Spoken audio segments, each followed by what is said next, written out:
everybody in those days was within when you're 18, because you either get drafted or you join one outfit, Air Corps, Marines, or Navy. I was trained as a radar operator, and I went overseas as a radar operator and went to Eniwetok, there for about 6 months, and came back and joined the 4th Division as a radio operator. So we had to learn a lot about radio. And so when we landed on Iwa Jima, we had a radio that we could set up and talk to the carriers.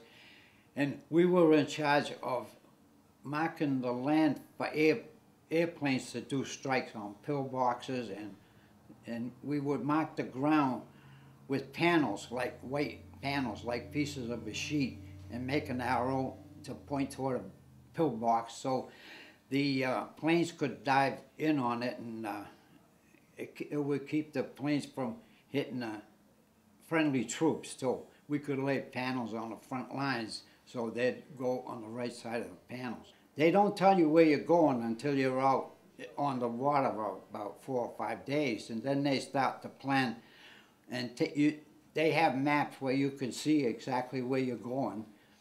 And then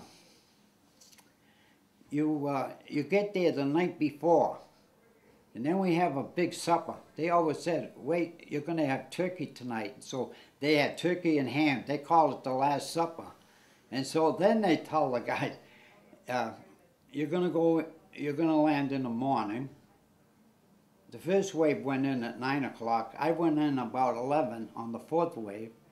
And the thing is, they were telling us that we take 2 canteens in, but we want to drink a canteen of water the day before, because it was something new. They were gonna, instead of whole blood, they were gonna use plasma, and you have to have a certain amount of water in your system.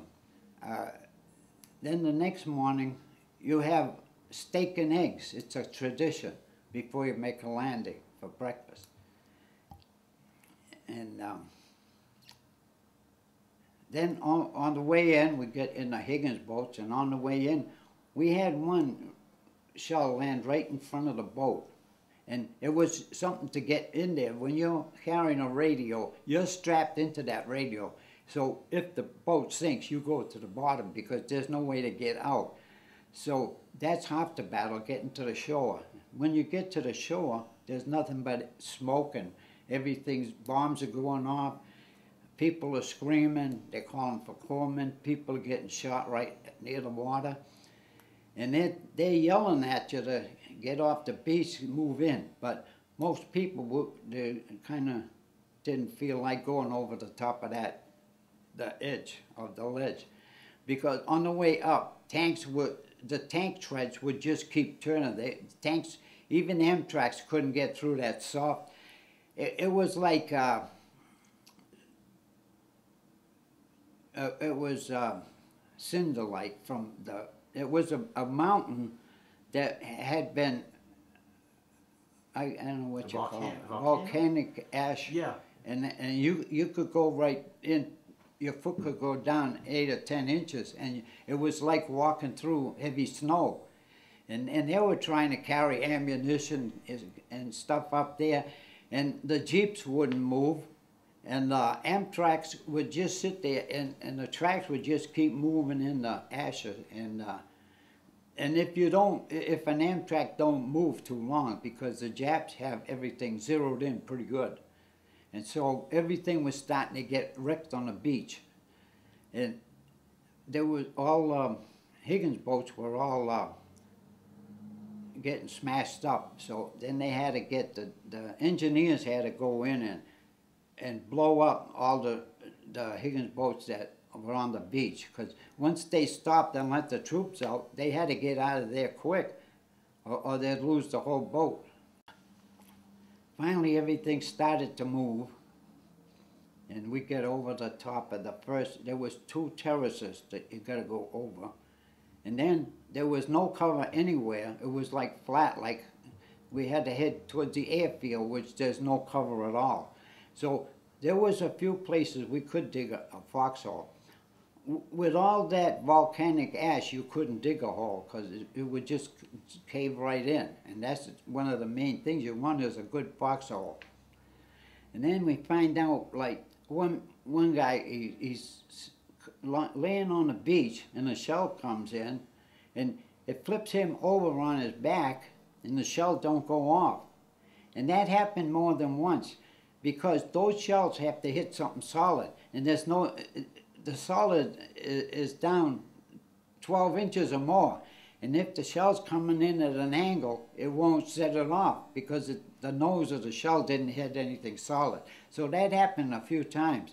And they said that actually it was bad, but it could have been a lot worse. Because even the mortar shells, they weren't going off until they went into 8 inches, and then that kind of smothered it a little, they said. We were pretty nervous, I guess, you know. And everybody, well, I hadn't made a landing like that before. But I'm with people, and I'm saying, how can these people do that? This is their 4th landing. They've landed in Roynamua, Saipan, and Tinian, and then it was Iwa Jima. And we had one more. After Iwa Jima, we were going to go to Wake Island. We're so close to going there that they had put all our equipment already on a boat in Hawaii. And that's when the war ended. That was where we were going to go. That's my brother. And him and this other soldier, they went out and rescued a officer that had been hit bad, and they put on a tourniquet, and then they saved his life, and they brought him in. Then he had written me a letter on Iwo. I got one letter, and it said, "I'm up for the Silver Star." This is a presidential citation. I got stuff from everybody in the same boat. The kids take it to school. This is a medal my father got in World War I for Verdun. This is stuff from Iwa Jima.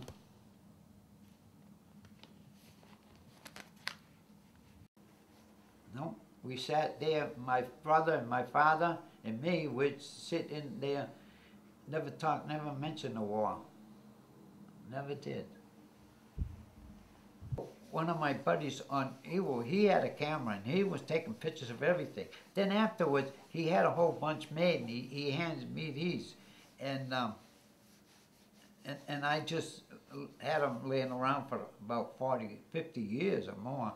And then I found them in an envelope and printed them.